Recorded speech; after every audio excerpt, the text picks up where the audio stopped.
Bateu o desespero por causa do Enem, né? Pra quem não me conhece, eu sou o professor César, eu sou professor de História na Rede Pública de Minas Gerais. Se você veio aqui pela correção da apostila, ou só porque bateu o desespero do Enem e você pesquisou no YouTube, sejam muito bem-vindos à Academia das Humanidades. Aqui eu vou te ajudar a conseguir uma boa nota em Ciências Humanas estudando da maneira correta. Estudando só pelo que o Enem cobra de você, sem perder tempo. E você, estudante, sabe que tempo é muito precioso. E convenhamos que agora não tem tanto tempo para estudar tudo do jeito tradicional. E para entender o propósito, é só pensar em qualquer outro contexto. Se você tem um torneio de futebol com data marcada para daqui a 6 meses, você vai ficar 6 meses treinando basquete, vôlei ou qualquer outra coisa menos futebol? Não, não vai. Você vai treinar específico. É claro, treinar outras coisas podem ajudar, mas não diretamente na competição. E assim como nos esportes, na musculação, nos estudos também. Você perder tempo praticando a coisa errada pode trazer mais malefícios do que benefícios. Então fica ligeiro e estuda certo, rapá. E como estudar da maneira correta? Se você não viu a apostila, você pode entrar no meu perfil no Instagram, @oprofcesar, e lá você vai encontrar essa apostila onde eu falo certinho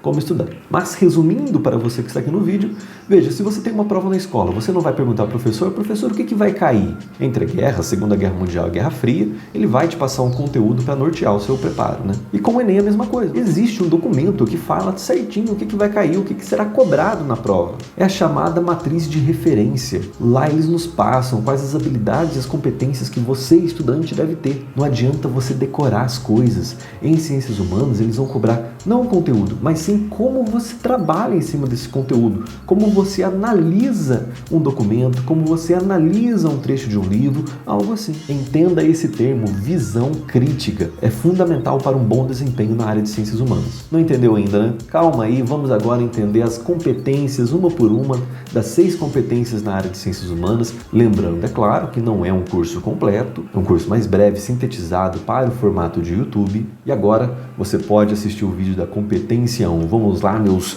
Neymares privatizadores, mudando a câmera. Vamos lá entender esta, que é a primeira competência da prova de Ciências Humanas, que é talvez a competência que mais cai, que tem mais questões destinadas. São questões fáceis a dessa competência, não é nada muito difícil, exige uma bagagem, mas não é nada muito difícil assim.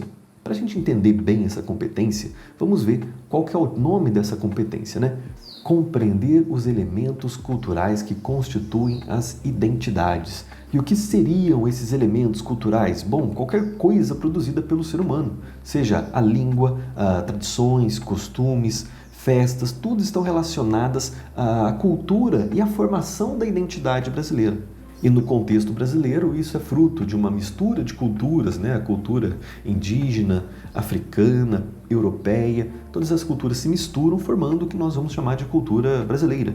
Mas a parte mais importante desta competência, você ter uma noção crítica sobre cultura e não cair nas amarras do etnocentrismo. Começar a achar que existe uma cultura melhor que a outra, uma cultura superior. Sabe quem achava isso também? O bigodudo da Alemanha. O Enem, como uma prova ética que valoriza os direitos humanos, você deve respeitar a cultura alheia, você deve respeitar a diversidade cultural que existe, tanto no país quanto no mundo. Cair nessa ideia etnocêntrica de que existe uma cultura melhor que a outra, sabe, uma coisa meio Rock Wins 2012, rock na veia, funk na cadeia, sabe, isso é coisa de etnocêntrico, babaca, sejamos sinceros. Então se livre dessas amarras, entenda a diversidade cultural, a sua formação, a sua importância para a identidade local, regional, nacional, global, porque sabendo disso e tendo isso em mente vai ser muito mais fácil esta competência, né? Então agora, para as habilidades dessa competência, veja, eu coloquei aqui as 5 habilidades e coloquei ali uma marcação ao lado, né? Nós temos ali as estrelas, de acordo com a quantidade de estrelas e a cor, a dificuldade. Simples também, né? Dá para entender. 1 estrela é fácil, 2 estrelas é intermediário, médio, mediano e 3 estrelas, que não é o caso dessa competência, já é uma habilidade bem difícil de se desenvolver. Então, qual que é a primeira habilidade da competência 1? Interpretar historicamente e ou geograficamente fontes documentais acerca de aspectos da cultura. Interpretar historicamente. Veja, ou geograficamente, né? Então tem que colocar no seu devido lugar, não cometer nenhum anacronismo na leitura, na hora de interpretar essas fontes documentais. E quais seriam essas fontes documentais? Serão principalmente textos filosóficos, feitos ali por Maquiavel, Hobbes, Aristóteles, porque todos os filósofos falam sobre o seu tempo. E quando eles falam sobre o seu tempo, eles estão falando da cultura daquele tempo, do que as pessoas produziam, como elas agiam, quais eram as tradições, quais eram os costumes. Então a gente deve, nessa habilidade, conseguir interpretar historicamente e geograficamente, então entender no seu lugar, no seu período, o contexto em que está inserido, não cometa anacronismo. Anacronismo é o quê? É você olhar para uma fonte, para um documento de 500 anos, com o olhar de hoje.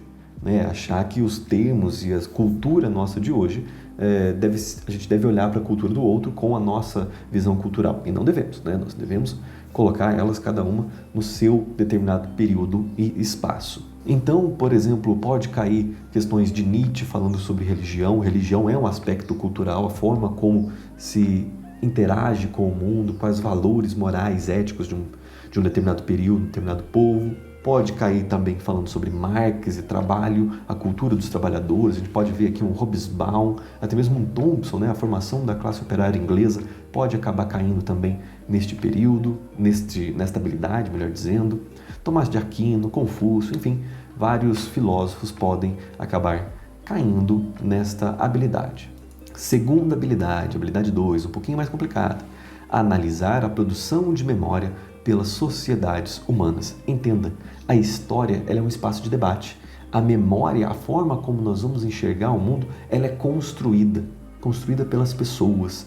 A historiografia é uma ciência que estuda o homem, as ações do homem no tempo. Então, é necessário a gente conseguir analisar a produção da história pelo homem nas sociedades.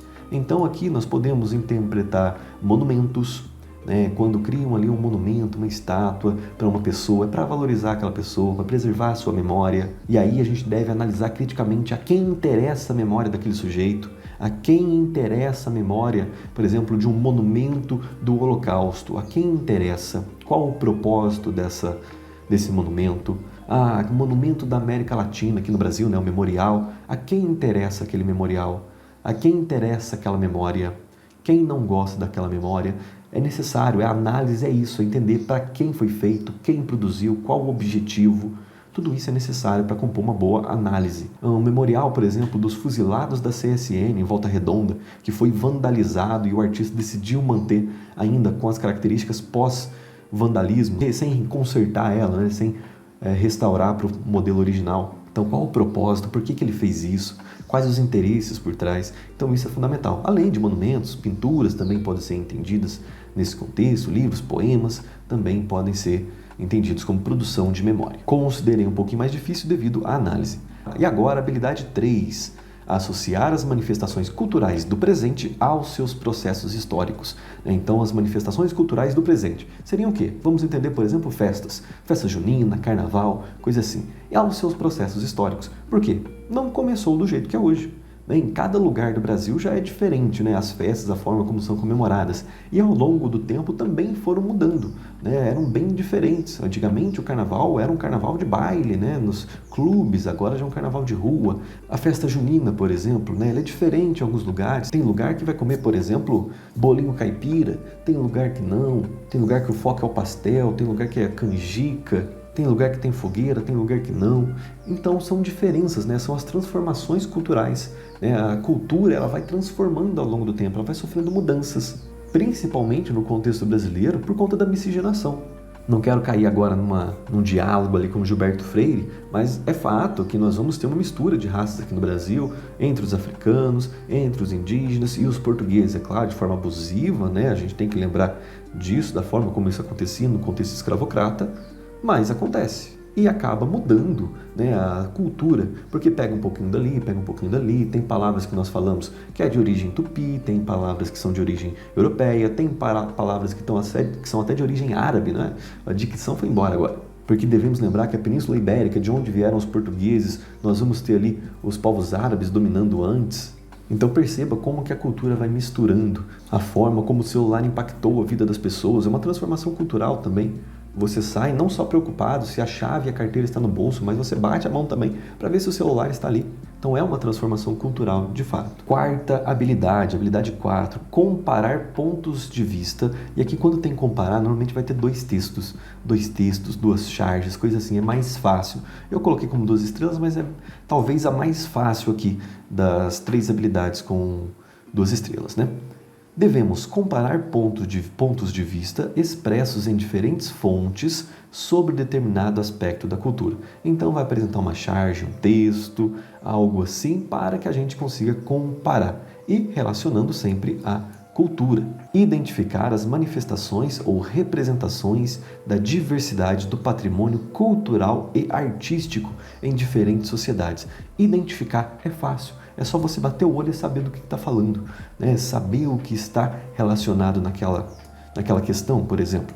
Então, você deve conhecer a cultura do próximo, reconhecer, valorizar, não cair nos tentáculos do etnocentrismo, mais uma vez vou falar isso, e quando necessário, olhar ali para uma questão, identificar, é uma cultura mexicana, olha lá, tá as máscaras do Dia dos Muertos, uma abóbora, um chapeuzinho de bruxa, o Halloween. E aí, sobre patrimônio cultural, a gente tem que lembrar também de patrimônio material, imaterial e natural. Patrimônio natural são as paisagens, né? Praias principalmente se enquadram nesses patrimônios. Patrimônios materiais é todo aquele patrimônio que a gente pode tocar, né? Seja um quadro, seja uma construção, né? Como aqueles centros históricos, Paraty e Ouro Preto, que mantêm ali algumas características e devem ser preservadas, e entendermos a história, a importância da manutenção daquela história, daquela memória, né, melhor colocando. E o patrimônio material, que é o patrimônio que a gente não consegue tocar, né? Por exemplo, a festividade, né? Claro, a barraquinha, comida é material, mas a festa é um patrimônio imaterial, porque ela existe a nível simbólico. Ela não é algo que a gente pega, peguei uma festa aqui. Não, a festa ela existe no simbólico. Para quem não está na simbologia da festa, é só um dia normal, né? Então precisa ter esse nível simbólico. Um outro patrimônio imaterial, por exemplo, o saber fazer determinada coisa, um pão de queijo aqui em Minas, uma panela, eu lembro daquela questão das paneleiras, né, muito característica do Enem também, que fala justamente sobre o patrimônio material não é o pãozinho de queijo ou a panela. O patrimônio material é o saber fazer, o conhecimento necessário para poder fazer aquele item. Então, sabendo disso tudo, algumas dicas para vocês. Assistam filmes. Aos alunos meus agora que devem estar assistindo, os 2 ou 3, olá para vocês, vocês têm um ponto na média se falar que chegou até aqui. Eu sempre costumo passar filmes para os alunos porque eu acho o cinema uma ótima forma de passar cultura, de mostrar culturas diferentes para os alunos. Eles vão ali, assistir um filme italiano, já vê uma cultura diferente, um filme brasileiro, tem muito da cultura brasileira exposta ali. Vamos chegar, por exemplo, ao Alto da Compadecida, um clássico do cinema brasileiro. Um filme americano passa a sua cultura ali também. Então tudo é necessário a gente conseguir o máximo possível absorver essa cultura mundial, conseguir observar, entender e principalmente respeitar. A música também é uma ótima forma. Conhecer uma variedade musical, os vários estilos de outros países é sempre muito importante. Vamos para a correção da questão 47 da prova Azul de Ciências Humanas de 2023, uma prova recente que eu coloquei aí para vocês. Não vou ler, né, porque pode demorar um pouquinho, vocês pausem o vídeo, podem ler, e agora vamos discutir o comando. Na perspectiva do autor, do cara que escreveu então, as tradições e os costumes sociofamiliares sofreram alterações. Sofreram ali alterações do quê? As moças vão à missa, né, na luz do dia, ao que parece, elas conseguem escrever cartinhas para mandar para as pessoas, né, os bilhetinhos. Então essas mudanças, né, que aconteceram nos costumes, e aí estamos falando de transformações culturais no século XIX. Decorrente de quais fatores? Aí eles querem entender o porquê que essas transformações culturais aconteceram, né? Por que teve essa transformação? Então qual é a habilidade que busca entender essas manifestações culturais e as suas mudanças? H3, né? H3, habilidade 3, porque é associar as manifestações culturais do presente aos seus processos históricos. Então entender historicamente como que isso aqui foi se transformando, como que essa cultura foi se transformando.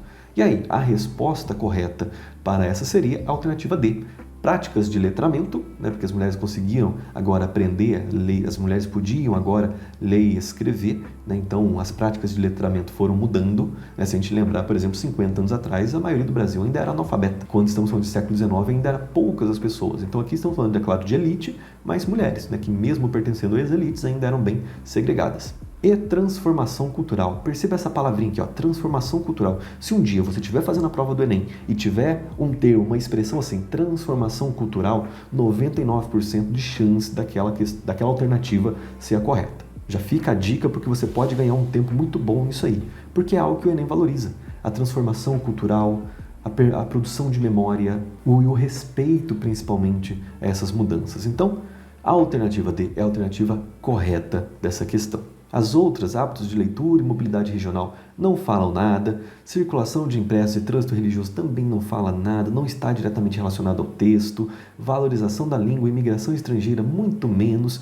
E flexibilização do ensino e reformismo pedagógico, também não. Só quer saber o porquê que aconteceram essas mudanças sociofamiliares. Então, a transformação cultural, a cultura estava mudando, a cultura está sempre em mudança e também as práticas de letramento, né, que possibilitaram as mulheres ali a escrever. Questãozinha que você deveria acertar. Se você erra uma questão como essa, de acordo com o TRI, sua nota já vai lá embaixo, uma questão fácil, tem que acertar. E se você gostou desse vídeo e achou de algum valor para você, para os seus estudos, deixa um like, compartilha com o seu coleguinha, manda no grupo da sala para ajudar o máximo de gente possível. Se você tem alguma dica ou sugestão de conteúdo ou de vídeo que você gostaria de ver por aqui, deixa aí nos comentários. Obrigado por acompanhar a Academia das Humanidades e em breve teremos um curso completo sobre Ciências Humanas para o Enem para te ajudar ainda mais a conseguir uma boa nota. É nóis!